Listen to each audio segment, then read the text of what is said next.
All right. Welcome to Josh's Happy Hour, everyone. Have a wonderful guest with me today. Kelly, say hi. Hi. So, first, most importantly, for those of you that have been keeping up on the happy hours, I know we have a lot of repeat customers here. My drink of choice, I'm going to be disappointing, is tea today. And we feel like it was a long weekend, a holiday weekend, and feels like Monday. So, Kelly, what are you drinking today? I'm also drinking tea. I also kind of knew that Kelly was going to have tea, and I felt like, I'd be shamed if I wasn't being healthy. She'd give me a hard time. But for those that I disappointed with my tea, I know you're going to be excited that my mustache is back. Kelly, I don't know if you saw my first one, but there was a whole thing about my mustache, which I shaved, and people gave me, I got some comments about it. So, but I can, what's that? I said it was the first thing I saw. Yeah, it's hard to miss, isn't it? Hard to get past the mustache. Yeah, my wife really loves it. Anyway, you got to do something to entertain yourself when you're locked up at home. So, all right, so let's get into it. So the topic today is leadership and really how you can look at your leadership in this time of crisis. If you guys don't know Kelly, she is a local. She has a wonderful salon. It's called Salon Hair Studio, and it's at the Jersey Shore, basically. For those that don't know, Seagirt, New Jersey. Very big Jersey Shore MTV. What? I said not Jersey Shore MTV. Yes, no, we're not fist pumping, nothing like that. So, Kelly, how many stylists do you have, just to give people some relativity? Well, I have a total about 40 people. Okay. 30 or so, plus apprentices and support staff. All right, cool. So big salon. Kelly's also a leadership coach for salon owners and does some coaching for some art of business customers as well, and for our institute. So a lot of you guys know her, so we're really happy to have you.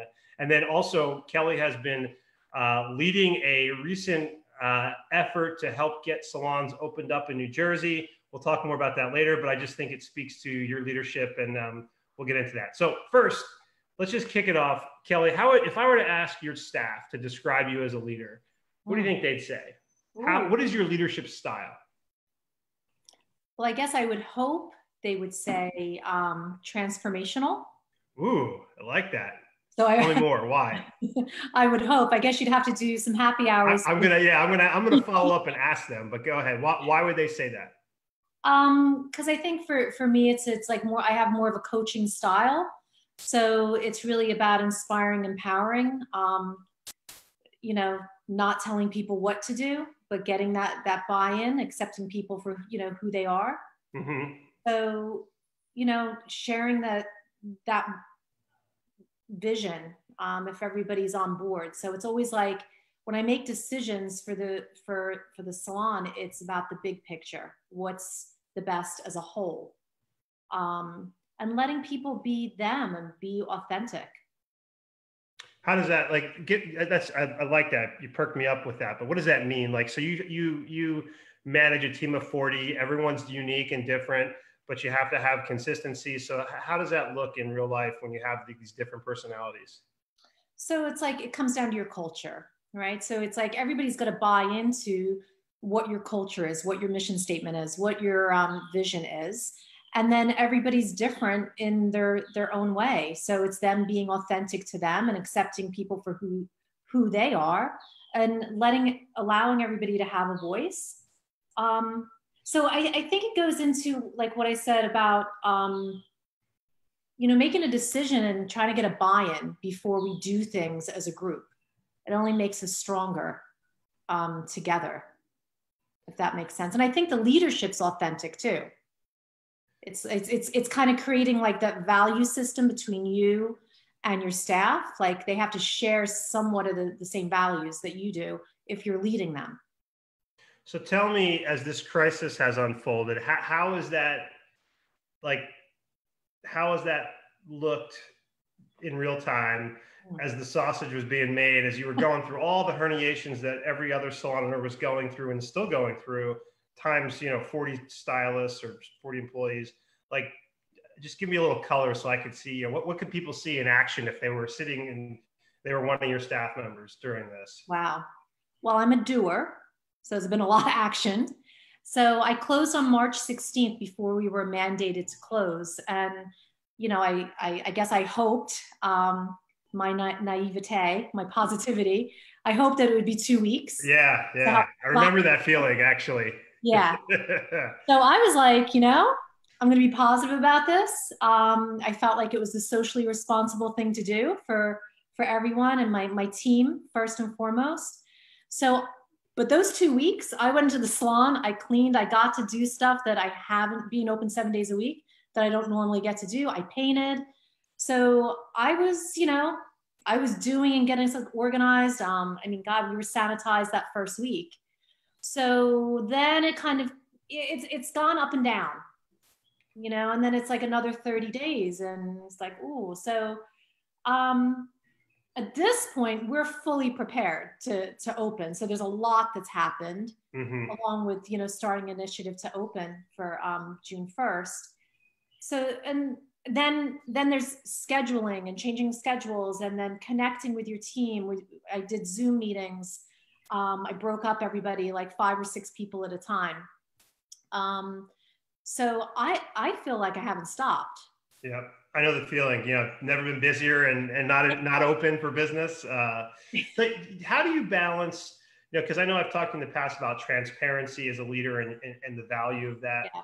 So talk to us a little bit about how you balance that with scaring the shit out of people, basically, to be blunt, or sometimes you over communicating or being too negative, and just maybe sort of talk to that as it relates to what you've been going through, what we've all been going through.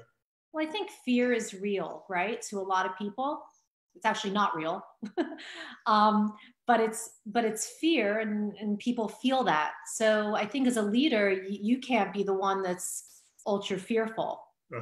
I have to say, I'm okay with the fear. Like I don't know if it is the positive or I just kind of like what you can't control, you surrender to. So with that, to my team, it's like, listen, we're going to be okay. We're going to put systems in place. Things are going to be different when we come back. And then it's creating that structure and the protocols and the plans. People need to know the rules that they have to play by.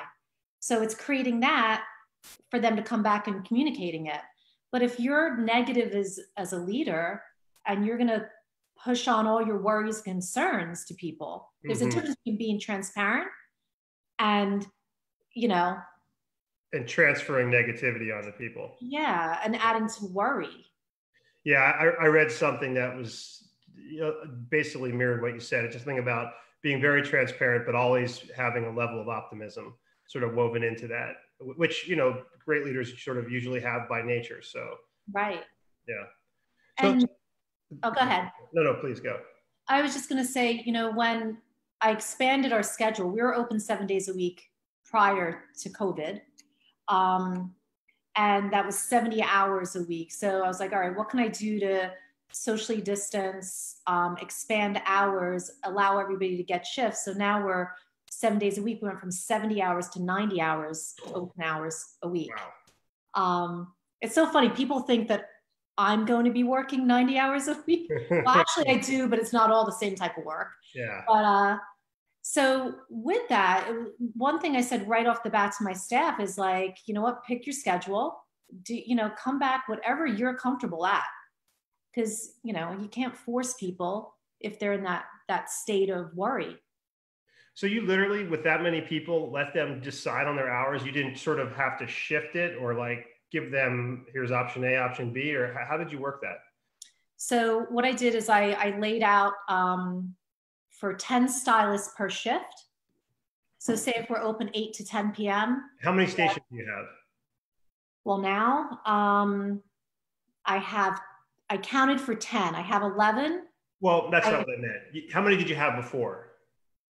17. Okay. And then I have the whole color area. So you basically have your stations more or less. Yeah. Okay. I have 3,500 square feet. So I had 10 color stations and then 17 hair stations. Right. So you're going down to about half capacity, more or less. Oh yeah. To conform to social distancing, we did every other.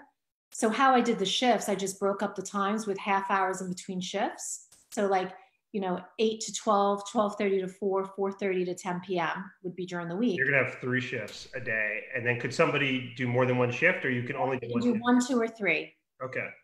Okay. Again, it's like, and then I went from people that had the most client demand. So looking back the last, say, 3 months or so, they got to pick their shifts first. And so the most we have on a shift will be 10 people. Cool. This is, I know we're going off track to there, but this is more of my curiosity. So I had been kicking around the idea of, and I think I've been told that it's a great idea, but it doesn't really work in practice. So that's okay. The thought that precedes the question is of trying to never intermingle your shifts, so that if you had somebody with COVID that got sick and you had to quarantine your staff, like you still had shift 2 and 3 still operational. You trying to do any of that, or that's not? Yeah. Yeah. Okay. Because then that would be forcing people to work same schedules. Yep. There's no way I've got somebody that's working 40 hours and then somebody that only works 20. So for me, I had already, when that kind of came out, and I think it's a great idea if you can do that. If you're a smaller salon, you're containing. I think at this point, for me, I'd already our shifts were in. Okay. All right, let's get back on subject. Thank you for humoring me though. So you were talking about back when we were talking about just leadership and making sure the owner doesn't transfer their sort of negativity onto their staff. You sort of touched on something that made me think. So, what I'm seeing, I'm talking to owners, I mean, the burden and the stress and the responsibility of owning a salon and dealing with this crisis and all the hardship that it's going to, I mean, it seems to be falling mainly on the shoulders of salon owners. And I think that that may or may not always be filtered well in their leadership style. So just talk to me about, if you, as a salon owner, talking to your fellow salon owners, like how should you lead in this, when you have this burden hanging over you? What should you be thinking about? Well, stress is tough, right? So it depends on how you handle stress. It can be a driving force to get things done, or you can break down. So it's really, it's looking at what are you doing when you're in that stressful place. For me, I get busy and I go get stuff done. So I meditate, that. I do. Yep. I think that helps me a whole lot. Yeah, I agree. It helps me as well. So I think I guess it's finding out what's happening if you're a leader and you know what's happening to you. It's bringing that self-awareness. If you're because stress can make you indecisive, unmotivated, to do anything. If you know how it's affecting you, then you've got to figure out how do you fix that if you're going to behave that way in a stressful, because trust me, I mean, we're all we're not robots, right? Not yet. I think we're still all human. Yeah. And we have emotions, so it's learning. It really comes back to that self-awareness and how you're dealing with things and taking a breath before maybe you say or do something, or if you make a mistake or you say something, just own it and just move on from it. So I think it's knowing how you deal with stress. All right, cool. This is this is a crisis because salon owners I mean, let's face it, stylists, hairstylists, or anybody, employees can find other jobs. So as small business owners, as a salon owner, you're taking all the risk and the responsibility. So there is that added impact of everything that's going on. Yeah. And that's why leadership is so important in believing what you're doing and your mission. So do you think, I mean, I know we're not nearly out of this yet. I mean, you haven't even opened your salon yet. No. Have you come away with some sort of leadership kind of lessons you learned already, or, things worth maybe something we didn't talk about that are just takeaways? We all learn a little something about ourselves and our team and our companies, I think, through this. Curious what you learned. I think it's more of an awareness, especially coaching some salon owners, that it's talk about risk and responsibility. now salon owners really are feeling like, wow, it is a risk and a big responsibility to own a company, a salon, a business. Mm-hmm.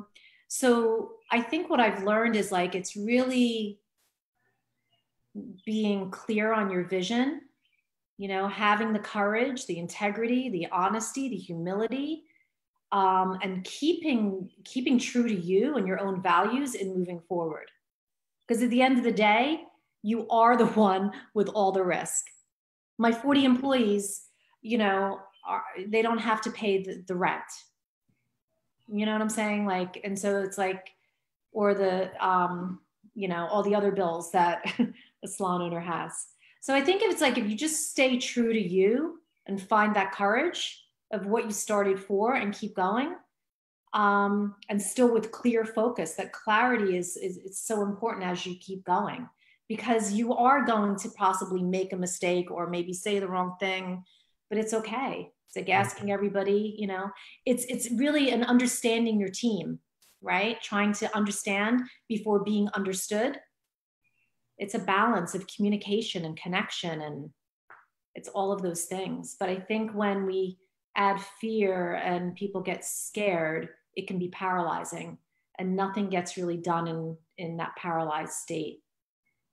So let me ask you the flip side of that. So, I mean, have you seen that you've been talking to a ton of salon owners through this initiative that we'll talk about in a second? I mean, you have you have a big network, including people that you coach. I mean, are you seeing do you think that you're seeing some mistakes that some leaders are making, some salon leaders are making through this that are worth identifying? I think saying the word mistake, right? I think it's more questioning their own ability to lead. Meaning their get rid of the self-doubt. Yeah. Questioning themselves. And I think it's pretty, humbling what's happening. And it is scary. So that's what I see more so. It's kind of like the breakdown. Fear is kind of breaking down their own confidence and their courage, and their clarity. It's like, and just getting back to that. And once you put a plan, like, even for me, I guess it was like, all right, what are we going to do to move forward through this? Because it's not going away anytime soon. We're going to have to deal with it. So it's like, I think once you get moving and put your plans and your protocols in place, you're doing something. And that's where I think being paralyzed by fear isn't good. It makes you indecisive. Yeah. And you have to be able to make decisions and move forward. And you know what? It might not be the right decision, but that's okay too. Yeah, I'm exactly the same way.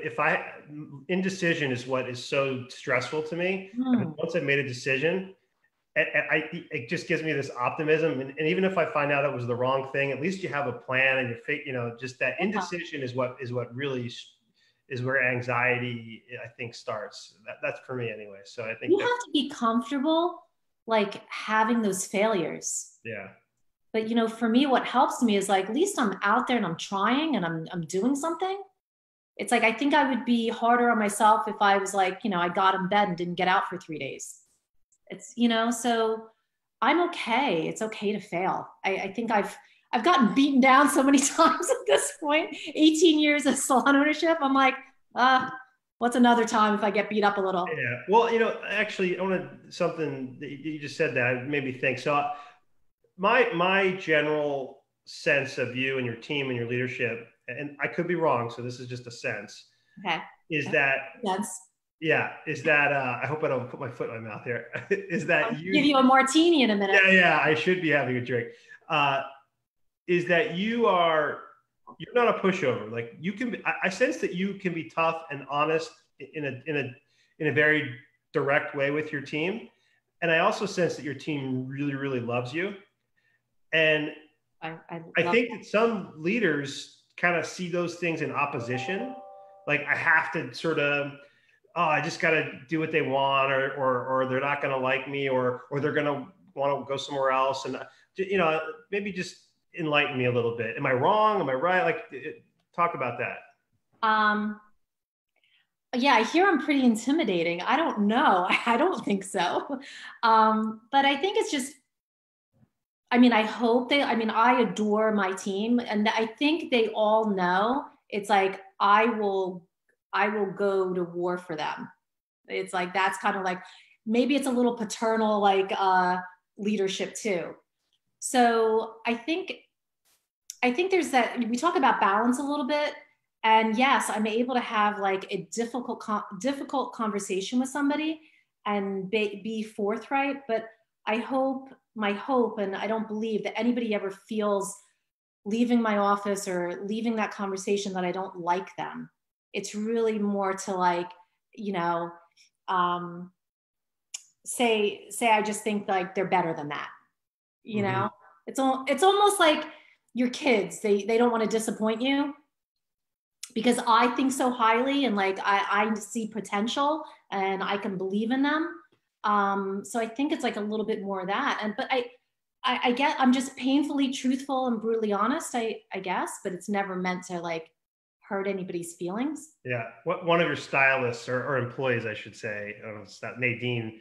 I don't know if she said, I don't think so. I don't know if she was referring to something I said or you said, but I have a feeling she was saying that she doesn't think that you're tough. I don't know. Oh, intimidate. Yeah, because I get that. Or A maybe it's like, intimidating. That's what it was. you know, people are so into. I'm like, really? So I'm sorry. Just authentic. I can't. It's so much easier when people, and it took me a long time, but when you really just get to the point that like you're you and you're authentic and you're real and it's like you know people's opinions of you don't really matter. Like it's none of my business. So when you can get to that point, like it's oh my god, it's so much easier just to be Yeah. yourself. That's great. No, thanks for sharing. All right. So one last question on leadership, and then I want to transition to your June 1st thing. We'll get to that. Okay. So there's an old saying, I think it's a politics saying, so never let a good crisis go to waste or something. So as much as it sounds horrible to say, like, is there anything that as a result of this crisis, you're going to change about your business that maybe you should have changed anyway? You made a decision that we're going to do it maybe because of the crisis. Anything that you're thinking in terms of evolution or changing the business? Yeah, well, I think the industry's been shifting a little bit anyway. Sorry, my cat is like crawling up the Sorry, chair. my kid was screaming. I don't know if you heard that a couple minutes If ago. you see something like pop up over my Yeah. head, um, I think it's you know again looking at the positive side of this is a reset for a lot of people. So if there's any changes that you've wanted to make in your business, it's a great time to do it. For me personally, it's like just changing the shifts that we have, shorter shifts, more like available. I think that's a positive change. I've gotten positive feedback, like working 8 to 12, less hours per day, Mm-hmm. or having the option of more hours and less days. So more flexibility in scheduling is something that's come up for us.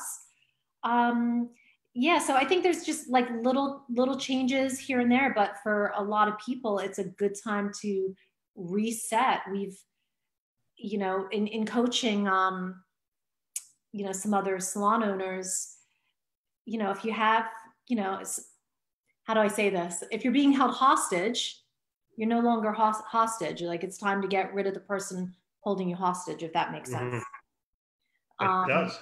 you know, so that's what I mean about reset. So any changes really that you've been looking to make in your salon, this is a perfect time, especially, I mean, for us, we've been closed since March 16th. So for me, right from the get-go, when we're looking to reopen, I'm looking for team. I'm looking for us to work together and help each other. You know, like really like team players that were there for all of our clients. And on the other opportunity is I know we opened our online booking and we had like over 200 appointments scheduled in the first hour and a half. And the first week that we are planning on being open, we have over 50 new clients in the first week. That's odd. Wow. Is it? I don't know. It seems odd. Well, and some salons are all right. Well, maybe this will be our transition point, but I'll start. I wasn't expecting to start with this question. Some salons are planning on opening only servicing existing clients for a while, just because of the pent up demand. So it sounds like you're taking new clients as well. How are you So how are you doing? Or what is the thinking on that? You're just whoever books, and it is what it is? I think, yeah. Well, as far as new clients, they have to find us. Everybody, our existing clients got email blasts, text messages, and things like that. So there's enough people that are working 40 hours a week and enough schedule. I have enough people. You have the capacity to do new clients, basically. Yeah. And we'll probably do a hiring campaign too. Because we're spread out from, 8 a.m. in the morning, it's like we've got openings in our schedule now that, at 50% capacity, that we can take on people if they're hurting or need a place to go. Okay. So you talked about being a doer, and I think reflective of that, you, I believe, birthed a campaign in New Jersey. Birthed what? Did you say birthed? Birthed. You started, yes. I've only birthed 2 children. Yes, you did. Really. You founded a campaign which you quickly got some great partners, and it grew to be something very big. Right. What's the name of the group that's on? I guess it's a Facebook group. The Facebook group, somebody else put together, and I could go over that. It's New Jersey Salon and Spa Coalition. And It's for New Jersey salon owners. And that was meant to help sort of promote what I believe you singularly, you were the first one, at least I saw doing it, that made a statement that you were going to open your salon June 1st. I think the reason for that is because, amongst other things, there's nothing coming out of Trenton, your government, as to what the plan is, right? Total radio silence. Right. And so why don't you talk about maybe, there's probably some Jersey salons here, but just a little bit about the thinking behind that. And what I was impressed is it caught fire. And really, there's a lot of salons, a lot of clients of ours that have really jumped on. And I know a bunch of people you're working with. So maybe talk for a second about what you're thinking on that was. I think, so I did start, I ignited a few fires, Josh. So on I think it was May 6th, I pretty much just had enough without the conversation happening about salons were like really not even like talked about at all. So for us in New Jersey, when he said another 30 days, I was like, you know what, we've got to really, how do you get attention? So I took a stand without talking to anybody for myself, that I was going to plan on opening June 1st. And with that, it really did catch fire and all of a sudden I got support. And what are we going to do about it? So a few people had reached out to me right away. A young woman named Trisha started the Facebook group. I know Trisha. Hello, Trisha, if you're out there watching this. Yes. So she had reached out to me, and I think it was the night or the next day after I had posted that I was doing this. And she was like, do you have a Facebook group? And I'm like, no, I didn't get to it. I'm kind of like a strategist. Like I like to plan. And then 10 minutes later, she's like, I started a Facebook group. I'm like, great. So right now, I think it's like there's over 1,000 members in that. And it just really got the conversation going about, really, I'm about get prepared for when we can open, because the worst thing that's going to happen is he says, you can open 3 days and nobody has any PPE equipment and protocols or anything like that. So my whole driving force was getting the conversation started with government, because I wasn't getting any feedback from our district legislator or my town or the governor, getting noted to get that conversation going and getting support. So the more people that you have in a group doing the same thing. Yep. And you got a lot of attention. I think there was at least a comment that you got a response from the governor's office or something. Yep. So we decided to do, like, I didn't want a spectacle of like politics. It's really not what it was about. It was about uniting salon owners. And I have a clip I'll probably post on social media. It takes me time to get around to that stuff. Yeah. But so we decided to do a peaceful photo shoot I can't tell you how many salon owners from New Jersey all came to Verona Park, and we had all the media there, News 12, all the press outlets were there, and they bought, signs of their salon. There was nothing negative at all. Yeah. And it really got attention to that was on a Wednesday. The next day, finally, he's talking about salons. Yeah, that was great. And I'm like you, I try at all costs to not be political, but I think the reality is at this point, everyone's, going underground. Hair services are being done in driveways and homes. And it's I mean, regardless of what you really think about quarantining or not, at this point, it's safer to do it with prescribed protocols in a licensed and sanitized environment than what's happening now. So, and that was really the 2 points yeah, that we were sticking to. If it's about being safe, like, let's face it, like, as humans, we're not safe. You get in your car and it's like, safe is a kind of a strange word. It's mitigating risk, right? Right. So it was really about, like, saying, like, you know what, if it's about that, it's safer in salons, we're licensed for this. Then I think at this point, after Memorial Day weekend too, everybody's gone to the garden stores, the Home Depots, the Targets, and we're safer than those. And yes, we touch people's heads, but we have all the protocols in place as far as sanitizing in between. We even actually put a system in place, which is important for not just saying you're going to do something, but we put little signs that says this area has been sanitized. So when the client sits down, they see that it's sanitized. When you get up with your client, you turn the sign. I love that. So then that's a visual for yourself or any of our team. And that's why the team concept is really important, that, you know what, you need to sanitize that area. You sanitize it, you flip the sign back over. I love that. So again, and also what we're doing too is we have 2 bathrooms, which I'm like, all right, maybe we'll close one, like we'll alternate bathrooms just to, maintain control over it, with a timed every 15-minute initial checklist that the bathroom's been sanitized. Touchless, experience everywhere. So we're doing everything, extra that we weren't already doing, and just really putting that into a system.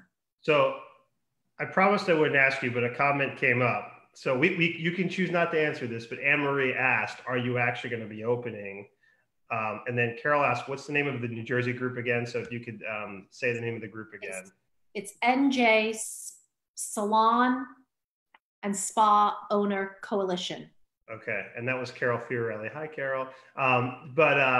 Do you want to leave it as a mystery? How? Listen, I'm still pushing hard for New Jersey. Yeah.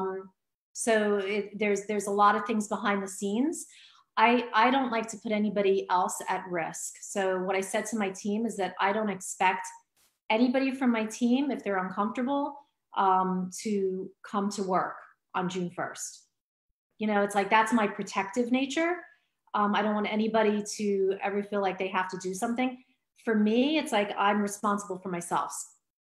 Just because, again, I feel that people need to have the freedom to choose and be responsible for their own health, right? And make our own decisions.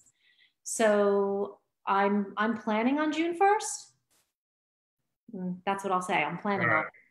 But I'm really, really, really pushing. And we are getting somewhere. Last week, he said it's a matter of a couple weeks. I just don't need to go out and have a spectacle of. You're not trying to be a martyr. You're trying to get some action and get it going. Yeah. I think people need to make their own decisions too, as far as clients. If they're uncomfortable coming to a salon to get a haircut, don't come. Yep. I think it's just it's a scary time when we start like losing our freedom to make our own decisions about things. We can have parties of 25 people now in New Jersey. Yeah. Well, I think we're up against it on time. So I think it's a perfect place to end. Kelly, thank you for joining me for my happy hour. It was a pleasure to have a drink with you. And thank you everyone for watching. Any parting thoughts or anything you want to say to send us out? No, I think it's a good time for everybody, and especially salon owners. And that's what I said when we had our little our photo shoot, I'll call it, to unite and come together, as an industry. So, with the support of, our distributors. And so it's like, I think it's all in the prep. You don't know when opportunity is going to hit. So just be prepared for it. Yep. Awesome. Sound good? I love it. Thank you. And we look forward to all getting back in the game soon. And cheers, everyone.